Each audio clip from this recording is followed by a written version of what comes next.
أعوذ بالله من الشيطان الرجيم. بسم الله الرحمن الرحيم.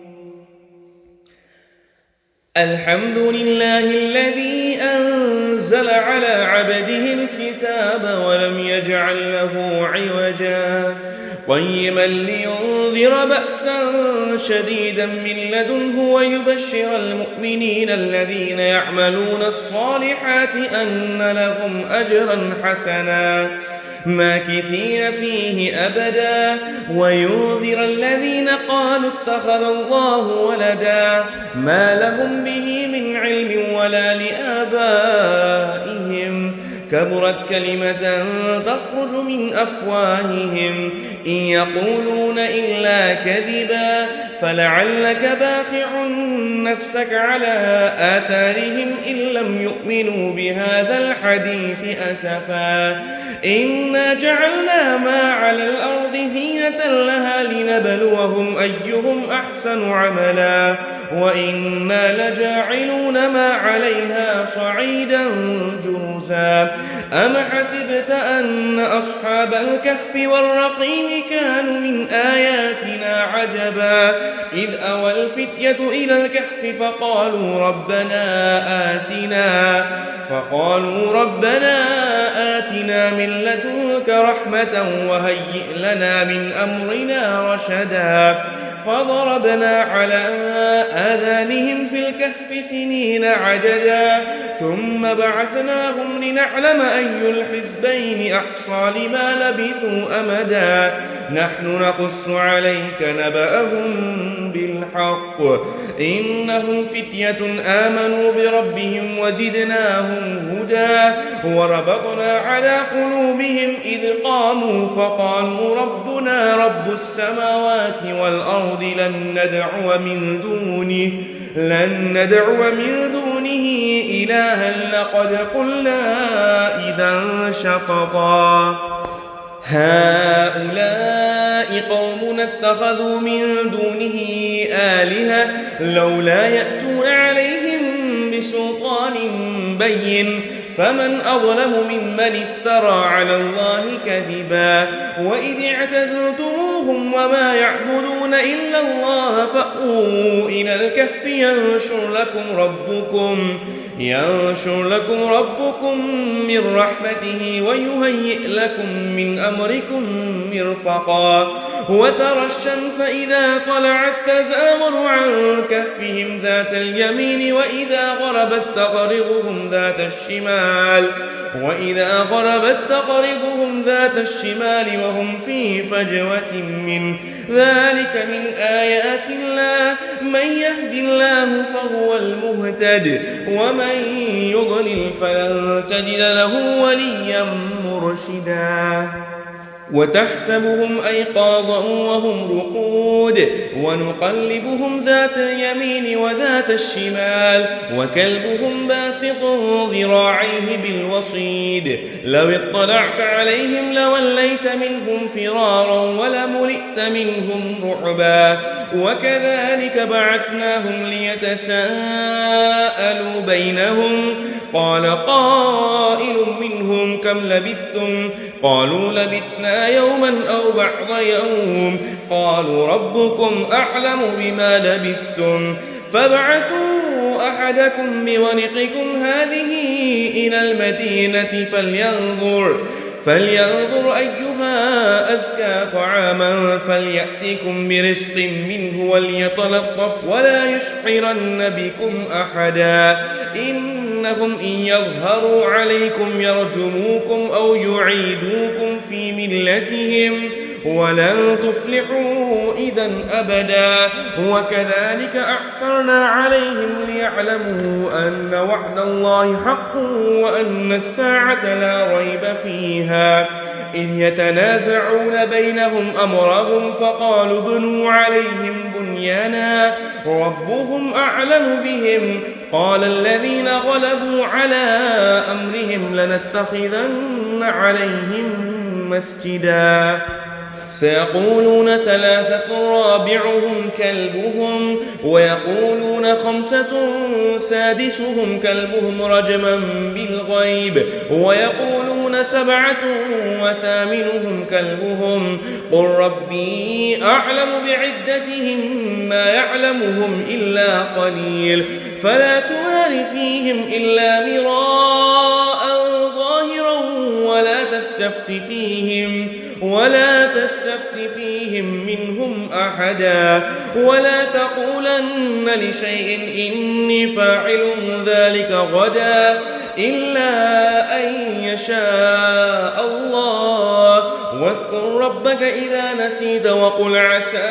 أن يهديني ربي لأقرب من هذا رشدا ولبثوا في كهفهم 300 سنين وازدادوا 9 قل الله أعلم بما لبثوا له غيب السماوات والأرض أبصر به وأسمع ما لهم من دونه من ولي ولا يشرك في حكمه أحدا واتل ما أوحي إليك من كتاب ربك لا مبدل لكلماته ولن تجد من دونه ملتحدا واصبر نفسك مع الذين يدعون ربهم بالغداة والعشي يريدون وجهه ولا تعد عيناك عنهم تريد زينة الحياة الدنيا ولا تطع من أغفلنا قلبه عن ذكرنا واتبع هواه وكان أمره فرطا وقل الحق من ربكم فمن شاء فليؤمن ومن شاء فليكفر إنا أعتدنا للظالمين نارا أحاط بهم سرادقها وإن يستغيثوا يغاثوا بماء كالمهل يشوي الوجوه بئس الشراب وساءت مرتفقا إن الذين آمنوا وعملوا الصالحات إنا لا نضيع أجر من أحسن عملا أولئك لهم جنات عدن تجري من تحتهم الأنهار يحلون فيها من أساور من ذهب ويلبسون ثيابا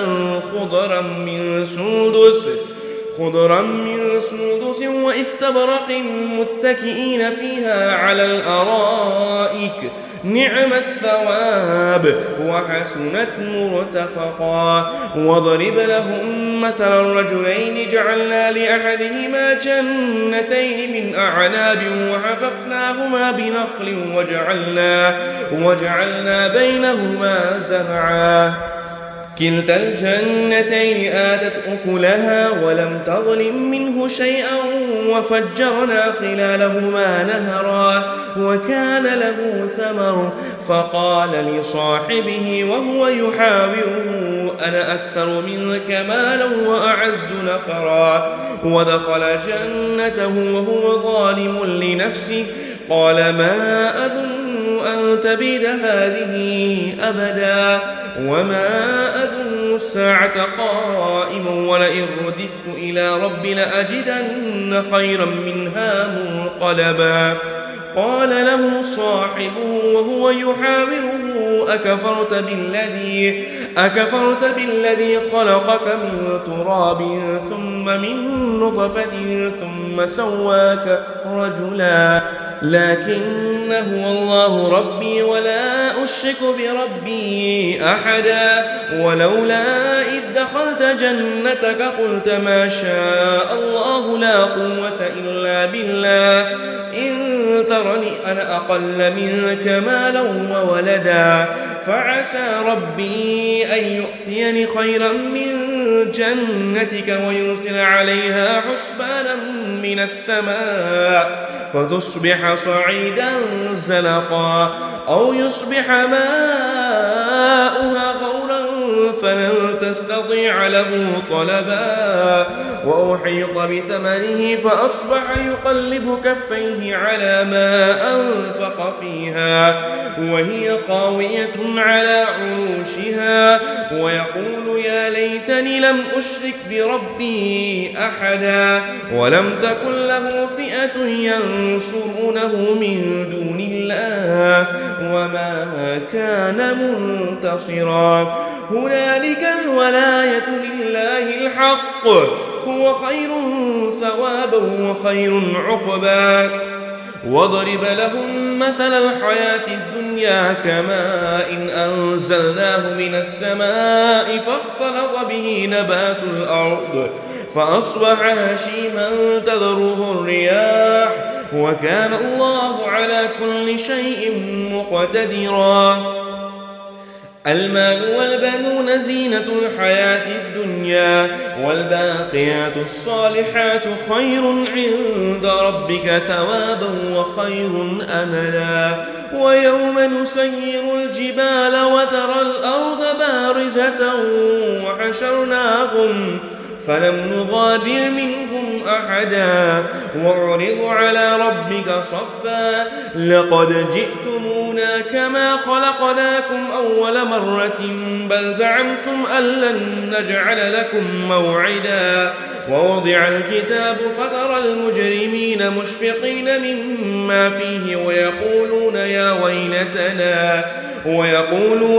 ويلتنا ما لهذا الكتاب لا يغادر صغيرة ولا كبيرة إلا أحصاها ووجدوا ما عملوا حاضرا ولا يظلم ربك أحدا وإذ قلنا للملائكة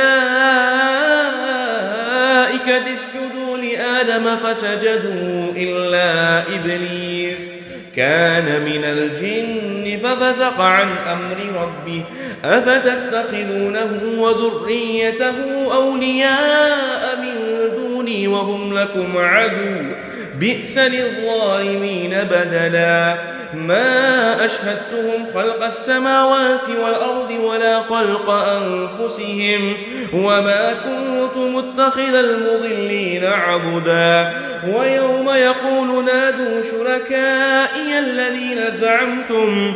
فدعوهم فلم يستجيبوا لهم وجعلنا بينهم موبقا ورأى المجرمون النار فظنوا أنهم مواقعوها ولم يجدوا عنها مصرفا ولقد صرفنا في هذا القرآن للناس من كل مثل وكان الإنسان أكثر شيء جدلا وما منع الناس أن يؤمنوا إذ جاءهم الهدى ويستغفروا ربهم إلا أن تأتيهم سنة الأولين أو يأتيهم العذاب قبلا وما نرسل المرسلين إلا مبشرين ومنذرين ويجادل الذين كفروا بالباطل ليضحضوا به الحق واتخذوا آياتي وما أنذروا هزوا ومن أظلم ممن ذكر بآيات ربه فأعرض عنها ونسي ما قدمت يداه إنا جعلنا على قلوبهم أكنة أن يفقهوه وفي آذانهم وقرا وإن تدعهم إلى الهدى فلن يهتدوا إذن أبدا وربك الغفور ذو الرحمة لو يؤاخذهم بما كسبوا لعجل لهم العذاب بل لهم موعد لن يجدوا من دونه موئلا وتلك القرى أهلكناهم لما ظلموا وجعلنا لمهلكهم موعدا وإذ قال موسى لفتاه لا أبرح حتى أبلغ مجمع البحرين أو أمضي حقبا فلما بلغا مجمع بينهما نسيا حوتهما فاتخذ سبيله في البحر سربا فلما جاوزا قال لفتاه آتنا غداءنا لقد لقينا من سفرنا هذا نصبا قال أرأيت إذ أوينا إلى الصخرة فإني نسيت الحوت وما أنسانيه إلا الشيطان أن أذكره واتخذ سبيله في البحر عجبا قال ذلك ما كنا نبغي فارتد على آثارهما قصصا فوجد عبدا من عبادنا آتيناه رحمة من عندنا وعلمناه من لدنا علما قال له موسى هل أتبعك على أن تعلمني مما علمت رشدا قال إنك لن تستطيع معي صبرا وكيف تصبر على ما لم تحط به خبرا قال ستجدني إن شاء الله صابرا ولا أعصي لك أمرا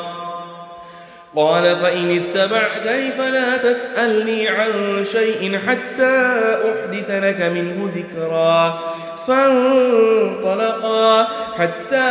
إذا ركبا في السفينة خرقها قال أخرقتها لتغرق أهلها لقد جئت شيئا إمرا قال ألم أقل إنك لن تستطيع معي صبرا قال لا تؤاخذني بما نسيت ولا ترهقني من أمري عسرا فانطلقا حتى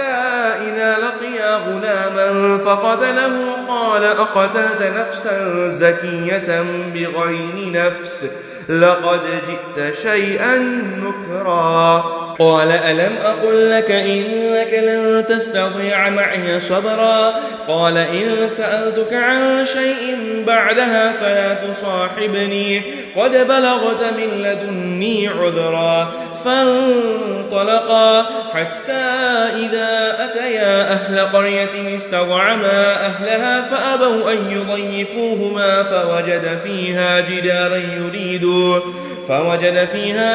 يريد أن ينقض فأقامه قال لو شئت لاتخذت عليه أجرا قال هذا فراق بيني وبينك سأنبئك بتأويل ما لم تستطع عليه صبرا أما السفينة فكانت لمساكين يعملون في البحر فأردت أن أعيبها وكان وراءهم ملك يأخذ كل سفينة غصبا وأما الغلام فكان أبواه مؤمنين فخشينا أن يرهقهما طغيانا وكفرا فأردنا أن يبدلهما ربهما خيرا منه زكاة وأقرب رحما وأما الجدار فكان لغلامين يتيمين في المدينة وكان تحته كنز لهما وكان أبوهما صالحا فأراد ربك أن يبلغا أشدهما ويستخرجا كنزهما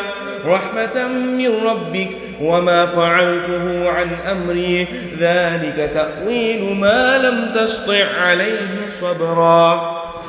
ويسألونك عن ذي القرنين قل سأتلو عليكم منه ذكرا إنا مكنا له في الأرض وآتيناه من كل شيء سببا فأتبع سببا حتى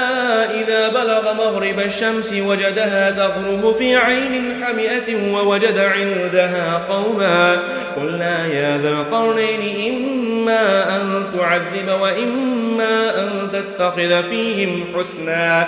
قال أما من ظلم فسوف نعذبه ثم يرد إلى ربي فيعذبه عذابا نكرا وأما من آمن وعمل صالحا فله جزاء الحسنى وسنقول له من أمرنا يسرا ثم أتبع سببا حتى إذا بلغ مطلع الشمس وجدها تطلع على قوم لم نجعل لهم من دونها سترا كذلك وقد أحطنا بما لديه خبرا ثم ثم أتبع سببا حتى إذا بلغ بين السدين وجد من دونهما قوما لا يكادون يفقهون قولا قالوا يا ذا القرنين إن يأجوج ومأجوج مفسدون في الأرض فهل نجعل لك خرجا على أن تجعل بيننا وبينهم سدا قال ما مكنني فيه ربي خير فأعينوني بقوة أجعل بينكم وبينهم ردما آتوني زبر الحديد حتى إذا ساوى بين الصدفين قال انفخوا حتى إذا جعله نارا قال آتوني أفرغ عليه قطرا فما استطاعوا أن يظهروه وما استطاعوا له نقبا قال هذا رحمة من ربي فإذا جاء وعد ربي جعله دكا وكان وعد ربي حقا وتركنا بعضهم يومئذ يموج في بعض ونفخ في الصور فجمعناهم جمعا وعرضنا جهنم يومئذ للكافرين عرضا الذين كانت أعينهم في غطاء عن ذكري وكانوا لا يستطيعون سمعا أفحسب الذين كفروا أن يتخذوا عبادي من دوني أولياء إنا أعتدنا جهنم للكافرين نزلا قل هل ننبئكم بالأخسرين أعمالا الذين ضل سعيهم في الحياة الدنيا وهم يحسبون أنهم يحسنون صنعا أولئك الذين كفروا بآيات ربهم ولقائه فحبطت أعمالهم فلا نقيم لهم يوم القيامة وزنا ذلك جزاؤهم جهنم بما كفروا واتخذوا آياتي ورسلي هزوا إن الذين آمنوا وعملوا الصالحات كانت لهم جنات الفردوس نزلا خالدين فيها لا يبغون عنها حولا قل لو كان البحر مدادا لكلمات ربي لنفد البحر قبل أن تنفد كلمات ربي ولو جئنا بمثله مددا قل إنما أنا بشر مثلكم يوحى إلي أنما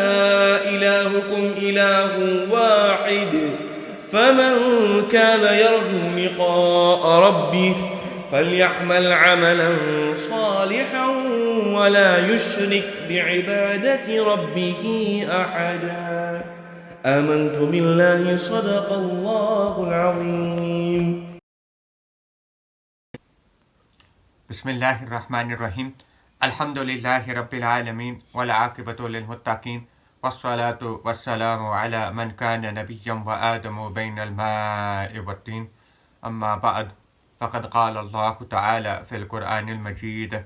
والفرقان الحميد ألا بذكر الله تطمئن القلوب صدق الله العظيم. Respected viewers, Assalamu alaikum wa rahmatullahi wa barakatuh. I pray that everyone has had a blessed Ramadan, and I sincerely pray to Allah subhanahu wa ta'ala that He accepts all of our ibadats, all of our fasts, all of our salawats, all of our prayers during this blessed period. Ameen. Inshallah ta'ala, a brief message, and I will begin with an observation that I am sure many of you would have had first-hand experience of. We are surrounded by our buzurg, by our elders. May Allah subhanahu wa ta'ala give them good health. Our elders who sometimes, because of old age, because of certain illnesses, they are not so mobile anymore, that they have difficulty from moving from one place to another, perhaps because of the medication they are on, because of problems owing to arthritis and so forth, and other illnesses, may Allah protect them all, is that they find it difficult to make a short trip, a 500-yard trip. These same buzurgs, these same elders, you would have noticed that when Allah subhanahu wa ta'ala blesses them with a trip to Makkah Sharif or Medina Sharif, when they have given the opportunity to perform the Hajj and the Umrah, and subhanallah, they suddenly get a boost of energy from somewhere. Whereas in this country they are finding it very difficult to move from one place to another without any problem whatsoever. These same elders, they are able to perform the tawaf, they are able to perform the sa'i between Safa and Marwa with relative ease. Allahu Akbar. That whereas before they would complain of aches and pains all of the time, and that is quite natural, when they are on Hajj and Umrah, all of the ibadat become very, very easy for them. So it is almost as if they have a second lease of life when they are at the Haramain Sharifain. And we cannot believe that what change has happened physically to our Buzurgs. May Allah subhanahu wa ta'ala protect them. And it is not just the case with our elders, even our youngsters who sometimes have limited exercise in this country, who find it difficult to walk for long distances. When they go on Hajj and Umrah, especially during the Hajj season, during the Hajj, that our youngsters, they are able to walk for hours and hours, sometimes between Muzdalifah and Arafah and Mina and back to Makkah without any problem whatsoever. No complaints, and physically they are fit as a fiddle. And you ask yourself that, subhanallah, where has this revolution, this physical revolution come from? Closer to home and closer to this wonderful and spiritual month that we have all experienced, just reflect for a moment and ask yourself that prior to the month of Ramadan, we were munching away at food and snacks constantly. That it was more or less impossible for us to refrain from food and some kind of water or some kind of drink for more than an hour or 2 hours. We would be constantly paying visits to the kitchen and to the fridge. And yet somehow, Allahu Akbar, even in a Ramadan which has been very warm, we have been able to refrain from food and water for 18 hours a day. Outside the month of Ramadan, for 11 months, it is difficult to stand in prayer except for those Allah subhanahu wa ta'ala has blessed with taqwa and piety. Yet in the month of Ramadan, a revolution overcomes us. And we are able to stand in prayer in the evening in our homes for up to 1.5 hours without any problem whatsoever. And subhanallah, we are able to do that over a period of 29 and 30 days. Where has this change actually come about from? Outside the month of Ramadan, our Quranic recitation is sporadic. May Allah subhanahu wa ta'ala enhance our recitation. Yet in the month of Ramadan, subhanallah, we are reciting the Quran, we are performing recitation day and night. So physically, it seems that there were key times in the year. There were key times when sudden changes happen to our bodies. What is happening here, and why is it that our elders, for example,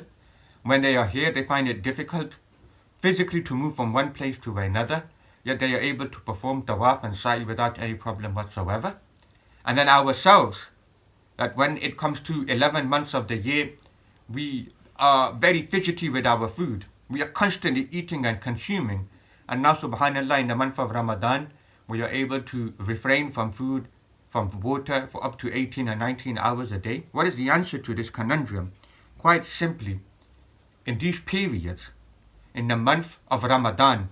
and when a Muslim goes on Hajj and Umrah, his body becomes subservient to Allah. It becomes a ghulam to Allah, a servant. Allah suddenly is in control. And a person now finds an added energy, a spiritual energy, which makes ibadat much easier for him. And the second point related to this as well is that for 11 months of the year, it is the limbs which are in charge of the body, the tongue, the hand, the private parts, the feet. Now, when we go on Hajj and Umrah, and in particular in the month of Ramadan, subhanallah, now the heart is once again in control of the entire body. And when the heart is in control of the body, physically and spiritually, it takes on a Superman effect almost. It becomes extraordinary. It is able to do things, and it is able to stretch the limits of ibadats like we cannot do otherwise. And this is certainly one of the great blessings from Allah subhanahu wa ta'ala during this month. In the month of Ramadan, because our heart is now in control, we are taking on angelic qualities, not beastly qualities. Imam Ghazali rahmatullahi alayhi time and time reminds us is that in many regards we are no different to animals who feed themselves all day long, who live off anger and vengeance all the time. But Imam Ghazali reminds us that moments like Ramadan, moments like Hajj and Umrah, they remind us that we can take on qualities which are otherwise similar to the angels of Allah subhanahu wa ta'ala, who don't need food and water. So it is times like this that we reflect on what Ramadan has done to us physically and spiritually. The last point I want to make about the heart, the center of our body, the epicenter, the muster, the whole engine room of our physical and spiritual world. Why is it that we are able to perform more ibadats during this blessed month? Why is it that we are able to be physically stronger when we go on a Hajj and Umrah? Certainly it is because of the condition of the heart. What is strengthening the heart during this period? It is certainly the recitation of the Quran. Nothing purifies the heart better than the zikr of Allah subhanahu wa ta'ala. And there is no better zikr than reciting His beautiful word in the form of the Holy Quran. So our recitation day by night, the way that we have been listening to recitation from the Qur'an, from our Imam, with the technology at hand, what this has done, it has strengthened our body. It has strengthened the most important organ in our body, and this has enabled us to take on extraordinary physical and spiritual qualities in this blessed month. I pray that Allah subhanahu wa ta'ala enables this wonderful quality to continue after the month of Ramadan. First and foremost, I pray that Allah subhanahu wa ta'ala gives myself the tawfiq. May Allah subhanahu wa ta'ala give us all the tawfiq to continue the Quranic recitation after the month of Ramadan as well. May Allah accept all of our worships during this blessed period. Ameen. Wa ma alayna illa al-balagul mubin. Wassalamu alaikum wa rahmatullahi wa barakatuh. الوداع الوداع الوداع ماہ رمضان بس الوداع ہے الوداع الوداع الوداع ہے ماہ رمضان بس الوداع ہے تیرے آنے سے دل خوش ہوا تھا اور ذوق عبادت برپا تھا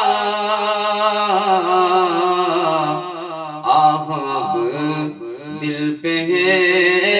غم کا غلبہ ماہ رمضان بس الوداع ہے الوداع الوداع الوداع ہے ماہ رمضان بس الوداع ہے بس میں افطار سجتی تھی کیسے خوب سحری کی رونق بھی ہوتی سب سما ہو گیا سونا سونا ماہ رمضان بس الوداع ہے الوداع الوداع الوداع ہے ماہ رمضان بس الوداع ہے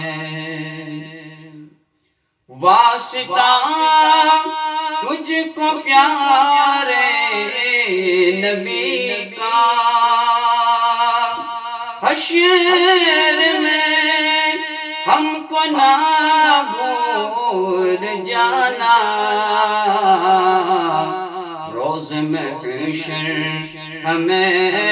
بخشوانا